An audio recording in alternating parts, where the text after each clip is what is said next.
नमस्कार दोस्तों, अगर आपको भी इंग्लैंड और भारत के बीच खेला गया पहले टेस्ट का महामुकाबला पसंद आया हो तो हमारी इस वीडियो को दिल से एक लाइक जरूर कीजिएगा। आज की इस वीडियो का लाइक टारगेट सिर्फ और सिर्फ 400 लाइक्स है, तो लाइक करना तो बिल्कुल भी मत भूलिएगा। तो बिना किसी देरी के फटाफट इस धमाकेदार हाइलाइट्स को स्टार्ट करते हैं। दोस्तों, क्रिकेट के फैंस को जिस घड़ी का इंतजार था, आखिरकार इसका आगाज हो चुका है। जी हाँ दोस्तों, इंग्लैंड के हेडिंग लेग क्रिकेट स्टेडियम में भारत और इंग्लैंड के बीच टेस्ट का पहला महामुकाबला खेला जा रहा है। करोड़ों क्रिकेट प्रेमियों को इस मैच का बेसब्री से इंतजार था। पूरा स्टेडियम दर्शकों से खचाखच भरा हुआ था। इस रोमांचक मुकाबले में सिक्का उछाला गया तो टॉस जीतकर इंग्लैंड के कप्तान बेन स्टोक्स ने गेंदबाजी करने का फैसला किया और उन्होंने भारतीय टीम को बल्लेबाजी करने के लिए आमंत्रित किया। भारत की तरफ से ओपनिंग करने के लिए दो विस्फोटक बल्लेबाज यशस्वी जायसवाल के साथ के एल राहुल की खतरनाक जोड़ी मैदान पर उतरी। दोनों बल्लेबाजों के कंधों पर अपनी टीम को अच्छी शुरुआत दिलाने की जिम्मेदारी थी। वहीं इंग्लैंड की तरफ से गेंदबाजी की शुरुआत करते हुए पहले ओवर में बॉलिंग करने के लिए आए क्रिस वॉक्स शानदार गेंदबाजी का नजारा पेश कर रहे थे। पहले ओवर की शुरुआती 5 गेंदों पर यशस्वी जायसवाल को गेंद बिल्कुल भी समझ में नहीं आई, लेकिन उन्होंने ओवर की अंतिम गेंद पर खतरनाक चौका झड़कर चौके के साथ भारतीय टीम का खाता खोला। इस तरीके से पहले ओवर में भारत का स्कोर 4 रन बन गया। अब स्ट्राइक पर आ चुके थे कि एल राहुल इंग्लैंड के कप्तान बेन स्टोक्स ने दूसरे ओवर में गेंदबाजी करने के लिए ब्राइडन कार्स की खतरनाक गेंदबाजी के सामने के एल राहुल को एक रन बनाने काफी मुश्किल हो रहा था। ब्राइडन कार्स ने शानदार गेंदबाजी करते हुए दूसरे ओवर में एक भी रन नहीं बनने दिया, यानी कि दूसरा ओवर मेड इन रहा। इंग्लैंड की तरफ से तीसरा ओवर लेकर आए क्रिस वॉक्स, लेकिन इस बार यशस्वी जायसवाल ने उनकी जमकर धुनाई कर दिया। ओवर की चौथी गेंद को जायसवाल ने ऑफ साइड के दिशा में धकेल दिया और तेजी के साथ दौड़कर 2 रन पूरे कर लिए। फिर अगली गेंद पर जायसवाल ने सनसनाता हुआ चौका लगाकर टीम इंडिया के स्कोर को रॉकेट की रफ्तार से आगे बढ़ाया। 3 ओवर की समाप्ति के बाद टीम इंडिया का स्कोर बिना किसी विकेट के नुकसान पर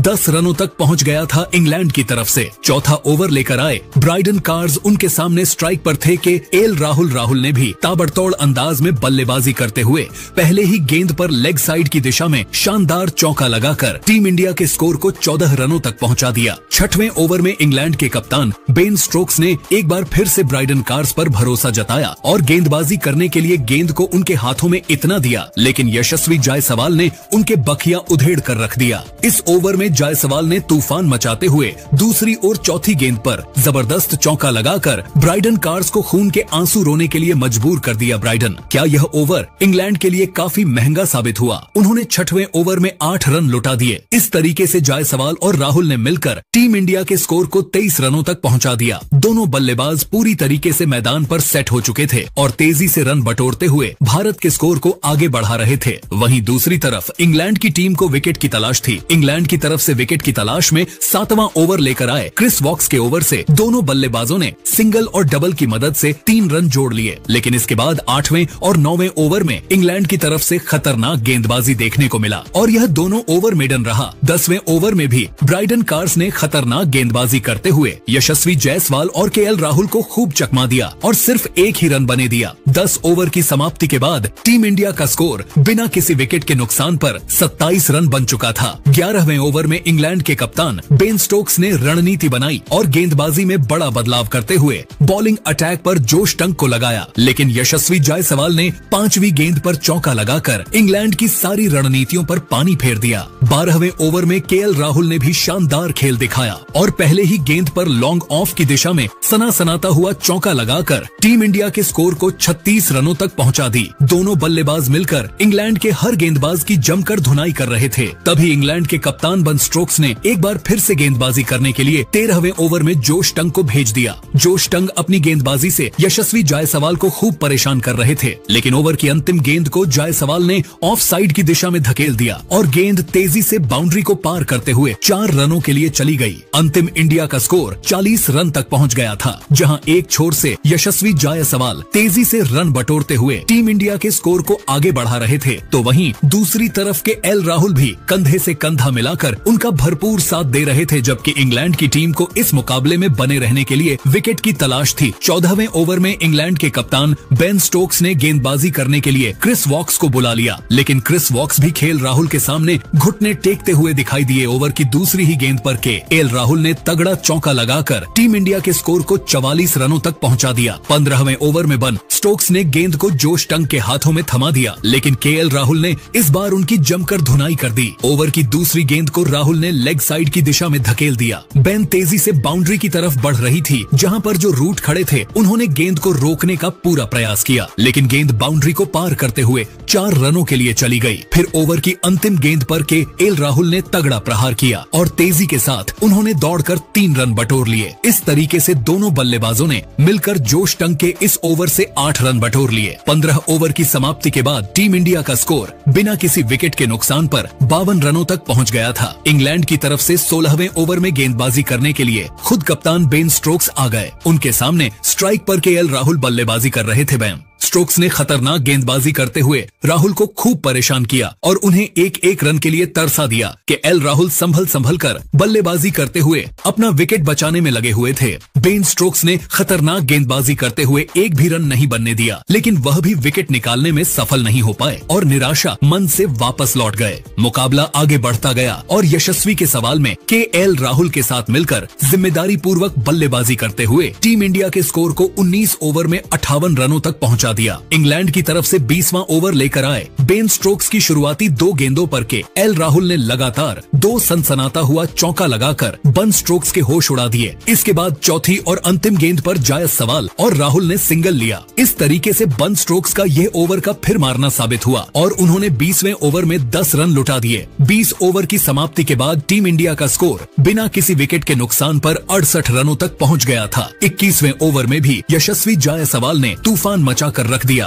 जहां पर गेंदबाजी कर रहे थे ब्राइडन कार्स। 21वें ओवर की दूसरी गेंद पर यशस्वी जायसवाल ने शानदार चौका लगाया। फिर अगली गेंद विकेट कीपर से मिस होकर पीछे की तरफ 4 रनों के लिए चली गई। इस तरीके से टीम इंडिया को 4 एक्स्ट्रा रन मिल गए। 22वें ओवर में केएल राहुल ने एक तगड़ा चौका लगाया। इसके बाद भी दोनों बल्लेबाजों का बल्ला रोकने का नाम नहीं लिया और हर ओवर में यशस्वी जायसवाल या फिर केएल राहुल एक न एक बाउंड्री जरूर लगा रहे थे। 24 ओवर की समाप्ति के बाद टीम इंडिया का स्कोर 91 रन तक पहुंच गया। तभी 25वें ओवर में इंग्लैंड के कप्तान बन स्टोक्स ने गेंदबाजी करने के लिए ब्राइडन कार्स को भेज दिया। खतरनाक गेंदबाजी करते हुए ब्राइडन कार्स ने 5वीं गेंद पर केएल राहुल को अपने जाल में फंसाया और जो रूट के हाथों कैच पकड़वाकर उन्हें पवेलियन का रास्ता दिखा दिया। इस तरीके से टीम इंडिया को पहला झटका लग गया। केएल राहुल 8 चौकों की सहायता से 42 रनों की पारी खेलकर वापस लौट गए, लेकिन यशस्वी जायसवाल अभी भी मैदान पर डटे हुए थे और उनका साथ देने के लिए अब नए बल्लेबाज साई सुदर्शन मैदान पर उतरे। साई सुदर्शन के लिए यह डेब्यू मैच था, लेकिन वह अपने डेब्यू मैच में कुछ खास नहीं कर पाए और बिना खाता खोले ही जेमी स्मिथ को कैच थमा बैठे। इस तरीके से टीम इंडिया का दूसरा विकेट गिर गया और भारतीय टीम का स्कोर था 2 विकेट के नुकसान पर 92 रन। इसी के साथ लंच ब्रेक हो गया। लंच के बाद जब दूसरा सेशन शुरू हुआ तो यशस्वी जायसवाल का साथ देने के लिए खुद कप्तान शुभमन गिल मैदान पर उतरे। दोनों बल्लेबाजों के कंधों पर अपनी टीम की पूरी जिम्मेदारी आ चुकी थी। मैदान पर उतरते ही गिल ने सिंगल लेकर अपना खाता खोला। 26 ओवर की समाप्ति के बाद टीम इंडिया का स्कोर 2 विकेट के नुकसान पर 93 रन था। इंग्लैंड की तरफ से 27वें ओवर में गेंदबाजी करने के लिए आए ब्राइडन कार्स शानदार गेंदबाजी कर रहे थे। तभी चौथी गेंद पर शुभमन गिल 1 रन के लिए दौड़े, जहां पर रन आउट का चांस बना, लेकिन इंग्लैंड की मिस फील्डिंग की वजह से पर करते हुए 4 रनों के लिए चली गई। इस तरीके से चौथी गेंद पर 5 रन मिल गया। 28वें इन ओवर में इंग्लैंड के कप्तान बेन स्टोक्स ने गेंदबाजी करने के लिए क्रिस वॉक्स को भेज दिया। क्रिस वॉक्स की खतरनाक गेंदबाजी के सामने शुभमन गिल को एक रन बनाने काफी मुश्किल हो रहा था। क्रिस वॉक्स ने शानदार गेंदबाजी करते हुए 28वें ओवर में एक भी रन नहीं बनने दिया। इंग्लैंड की तरफ से 29वां ओवर लेकर आए। विकेट की तलाश में ब्राइडन कार्स के ओवर में यशस्वी जायसवाल और शुभमन गिल सिंगल और डबल के साथ काम चला रहे थे। तभी ओवर की अंतिम गेंद पर शुभमन गिल ने जबरदस्त चौका लगाकर टीम इंडिया के स्कोर को 105 रनों तक पहुंचा दिया। 30वें ओवर में क्रिस वॉक्स ने सिर्फ 2 रन ही खर्च किया। 30 ओवर की समाप्ति के बाद टीम इंडिया का स्कोर था 2 विकेट के नुकसान पर 107 रन। वहीं यशस्वी जायसवाल अपने अर्धशतक के बेहद करीब पहुंच गए थे। 31वें ओवर में इंग्लैंड के कप्तान बन स्टोक्स ने ब्राइडन कार्स के ऊपर भरोसा जताया और गेंद को उनके हाथों में थमा दिया। जायसवाल और गिल की ताबड़तोड़ बल्लेबाजी के सामने ब्राइडन कार्स के चेहरे पर दबाव साफ झलक रहा था और 31वें ओवर में उन्होंने लगातार 2 नो बॉल फेंके। ओवर की 5वीं गेंद पर गिल ने दौड़कर 1 रन पूरा कर लिया। पूरे टीम इंडिया के स्कूल को 112 रनों तक पहुंचा दिया। इंग्लैंड की तरफ से विकेट की तलाश में 32वां ओवर लेकर आए क्रिस वक्स की पहली ही गेंद पर शुभमन गिल ने ऑफ साइड की दिशा में सनसनाता हुआ चौका लगाकर टीम इंडिया के स्कोर को रॉकेट की रफ्तार से आगे बढ़ाया। फिर चौथी गेंद को भी उन्होंने चौके में तब्दील कर दिया। इसके बाद भी शुभमन गिल क्या बल्ला रुकने का नाम नहीं लिया और 5वीं गेंद पर भी उन्होंने खतरनाक चौका झड़कर क्रिस वॉक्स को खून के आंसू रोने के लिए मजबूर कर दिया। क्रिस वॉक्स का यह ओवर इंग्लैंड के लिए काफी महंगा साबित हुआ। उन्होंने 32वें ओवर में 12 रन लुटा दिए। शुभमन गिल आज अलग ही अंदाज में बल्लेबाजी कर रहे थे। उनकी तूफानी बैटिंग को देखकर ऐसा लग रहा था कि आज वह अलग है, मकसद से मैदान पर उतरे हैं। 33वें ओवर में यशस्वी जायसवाल और शुभमन गिल को सिंगल और डबल की सहायता से ही काम चलाना पड़ा। अब टीम इंडिया का स्कोर था 2 विकेट के नुकसान पर 128 रन और यशस्वी जायसवाल अभी भी अपने अर्धशतक से 1 रन दूर थे। 34वें ओवर में शुभमन गिल ने एक शानदार चौका लगाया। इंग्लैंड की तरफ से 35वां ओवर लेकर आए। जोश टंक की 5वीं गेंद पर यह यशस्वी जायसवाल ने सिंगल लेकर तूफानी अर्धशतक पूरा कर लिया। जायसवाल की यह 50 इंग्लैंड की धरती पर टेस्ट क्रिकेट का पहला अर्धशतक था। उन्होंने बल्ले को हवा में लहराकर अपने इस अर्धशतक का सेलिब्रेशन किया। 35 ओवर की समाप्ति के बाद टीम इंडिया का स्कोर 135 रनों तक पहुंच गया था। 36वें ओवर में यशस्वी जायसवाल और शुभमन ने मिलकर 7 रन बटोर लिए, जिसमें शुभमन ने एक चौका लगाया था। 37वें ओवर में दोनों बल्लेबाज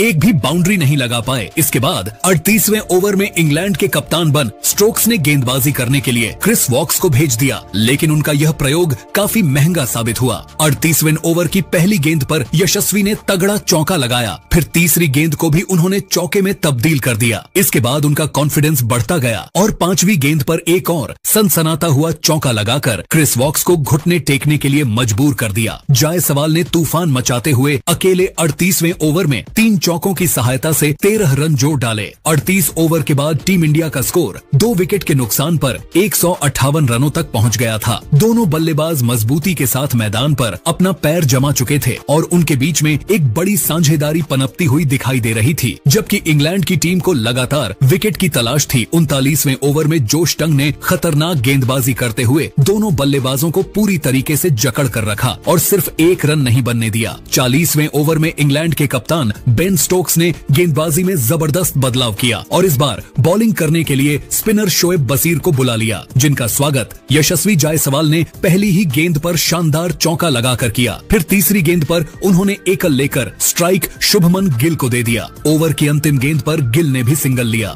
40 ओवर की समाप्ति के बाद टीम इंडिया का स्कोर 165 रनों तक पहुंच गया। इंग्लैंड की तरफ से 41वां ओवर लेकर आए। जोश टंग उनके सामने स्ट्राइक पर थे। शुभमन गिल ओवर की पहली गेंद पर गिल ने सिंगल लेकर स्ट्राइक यशस्वी जायसवाल को दे दिया। स्ट्राइक पर आते ही यशस्वी ने 41वें ओवर की अंतिम गेंद को मिड विकेट के ऊपर से में तब्दील कर इस इनिंग्स का पहला लगा दिया। 42वें ओवर में शुभमन गिल ने अकेले 5 रन जोड़ डाले, जिसमें उन्होंने एक चौका लगाया था। इसी के साथ वह अपने अर्धशतक की तरफ बढ़ रहे थे। 43वें ओवर की दूसरी गेंद पर शुभमन गिल ने सनसनाता हुआ चौका लगाकर कप्तान के रूप में पहला अर्धशतक ठोक दिया। इसके बाद दोनों बल्लेबाजों में सिंगल और डबल की मदद से टीम इंडिया के स्कोर को 183 रनों तक पहुंचा दिया। 44वें ओवर में शोएब बशीर ने कमाल का गेंदबाजी किया और एक भी रन नहीं खर्च किया, यानी कि 44वां ओवर मेड इन रहा। 45वें ओवर में इंग्लैंड की तरफ से ब्राइडन कार्स गेंदबाजी कर रहे थे। यहाँ पर यह जायसवाल और शुभमन गिल ने 5 रन जोड़कर टीम इंडिया के स्कोर को तेजी से आगे बढ़ाया। 46वें ओवर में यशस्वी जायसवाल ने अटैकिंग पारी खेलते हुए शोएब बशीर की धुनाई कर दिया। ओवर की 5वीं गेंद पर उन्होंने शानदार चौका लगाया। फिर अंतिम गेंद पर दौड़कर 2 रन पूरा कर लिया। अब टीम इंडिया का स्कोर पहुंच चुका था 195 रन। इसी के साथ यशस्वी जायसवाल धीरे धीरे अपने शतक की तरफ बढ़ रहे थे।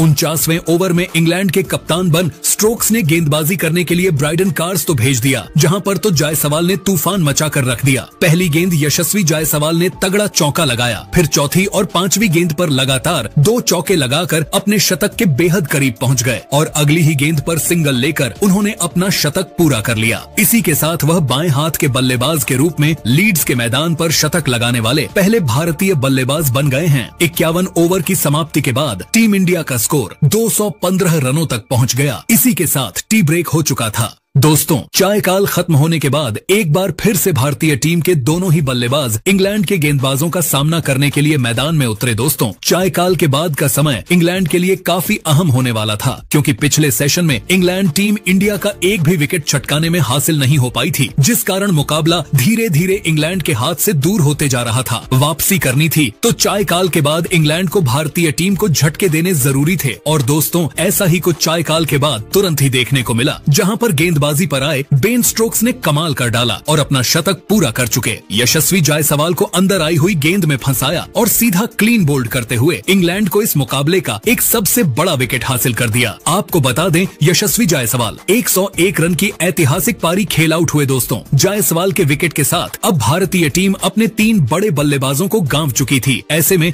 अब कप्तान गिल का साथ निभाने मैदान में उतरे विस्फोटक बल्लेबाज ऋषभ पंत, और आते ही पंत ने अपना निराला अंदाज अपनाया और पारी की दूसरी ही गेंद पर आगे बढ़कर सामने की ओर एक जोरदार चौका लगा दिया। दोस्तों, सेठ बल्लेबाज यशस्वी जायसवाल भले ही क्लीन बोल्ड होते हुए अपना विकेट गवा चुके थे, लेकिन इसके बाद अब पंत और गिल के बीच एक शानदार साझेदारी इंग्लैंड के खिलाफ देखने को मिल रही थी, क्योंकि देखते ही देखते कुछ ही देर बाद इन दोनों ही बल्लेबाजों ने भारतीय टीम के स्कोर को 250 रन के पार भी पहुंचा दिया। भले ही यह रन काफी धीमी गति से आए थे, लेकिन अच्छी बात यह थी कि इस बीच टीम इंडिया ने एक भी विकेट नहीं गवाया था। और दोस्तों, अब कप्तान शुभमन गिल भी अपने शतक की ओर बढ़ते जा रहे थे, जिस कारण विपक्षी टीम के कप्तान बेन स्टोक्स अब समय समय पर गेंदबाजी और साथ ही फील्डिंग में बदलाव करते हुए नजर आ रहे थे। वह चाह रहे थे कि शुभमन गिल को किसी भी हाल में शतक तक नहीं पहुंचने देंगे, लेकिन दोस्तों, शुभमन ने भी मानो जैसे ठान लिया था कि वह आज शतक पूरा करके ही रहेंगे। जी हाँ, क्योंकि बेन स्टोक्स का पेतरा शुभमन ने बेहतरीन तरीके से समझा और अपने बल्लेबाजी का कमाल दिखाते हुए यशस्वी जायसवाल के बाद अपना ऐतिहासिक शतक जड़ डाला और टीम इंडिया को एक मजबूत स्थिति में लाकर खड़ा कर दिया। दोस्तों, एक छोर से शतक वीर शुभमन गिल तो अब सेट होने के चलते खराब गेंद को सीमा रेखा के पार पहुंचाते जा रहे थे, लेकिन दूसरी छोर से पंत भी उनका काफी बेहतरीन तरीके साथ निभाते हुए इंग्लैंड के गेंदबाजों पर दबाव बनाते जा रहे थे। कभी तो कभी चौका पंत के बल्ले से काफी आसानी से हर ओवर से देखने को मिल रहा था, जिस कारण जल्दी ही ऋषभ पंत ने भी इस पहले दिन अपना धमाकेदार पसा पूरा कर लिया। दोस्तों, शुभमन गिल रहो या ऋषभ पंत या रहो यशस्वी जाए, सवाल आज टीम इंडिया के सभी बल्लेबाजों का बोलबाला इंग्लैंड पर देखने को मिला, जहां पर भले ही टीम इंडिया टॉस हारी थी, लेकिन इसके बाद जिस तरह की बल्लेबाजी भारतीय बल्लेबाजों ने की वह काबिले तारीफ थी, क्योंकि देखते ही देखते अब इन दोनों ही बल्लेबाजों ने भारतीय टीम के स्कोर को 350 रन के पार भी पहुंचा दिया था। और दोस्तों, अपने इसी बेहतरीन बल्लेबाजी को इन दोनों ही बल्लेबाजों ने आगे भी जारी रखा और पहले दिन के अंत तक टीम इंडिया को और कोई झटका नहीं लगने दिया। आपको बता दें, पहले दिन के अंत तक भारतीय टीम ने 3 विकेट के नुकसान पर 359 रन स्कोर बोर्ड पर लगा दिए थे। तो दोस्तों, आपको क्या लगता है, पहली पारी में भारतीय टीम कितने रनों तक पहुंचने में कामयाब हो पाएंगी? कमेंट करके जरूर बताइएगा। धन्यवाद।